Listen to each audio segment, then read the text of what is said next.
It-tnejn ġie ppreżentat ktieb ġdid dwar ir-riforma meħtieġa fil-midja u l-ġurnaliżmu. Ktieb li semm Reforming Malta's Media System illi tfassal minn Father Joe Borch u l-avukat Therese Komodini Kakija. Fost ir-riformi li jissemmew f'din il-pubblikazzjoni hemm l-emendi li jeħtieġ isiru fil-Kostituzzjoni ta' pajjiżna, it-tibdil fl-istruttura fix-xandir pubbliku u l-miżuri għal protezzjoni tal-ġurnalisti u kontra l-sleb. Ma' Net News Father Joe Borch ikellimna dwar l-idea wara din il-pubblikazzjoni. Aħna qed nagħmlu proposti fuq l-istazzjoni tal-partiti.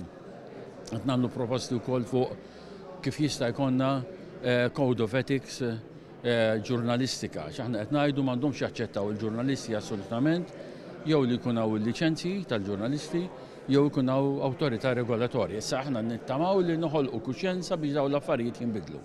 Biex inkiteb dan il-ktieb l-ewwel inħattru numru ta' esperti biex jeżaminaw fid-dettall is-sitwazzjoni tal-midja f'pajjiżna, in-numru ta' liġijiet proposti mill-Gvern u l-implementazzjoni ta' dawn il-liġijiet. Fit-tmiem l-istudju, il-kittieba taw 16 rekomandazzjonijiet li jsuġġerixxu lill-Gvern biex jiġu applikati ħalli tissaħħaħ id-demokrazija. Għalija bħala persuna li naqra u nsegwi l-aħbarijiet għandha tkun riforma illi ssaħħaħ li dritt tiegħi illi nkun naf l-informazzjoni, li nsib l-informazzjoni u illi jkun hemm trasparenza u kontabilità.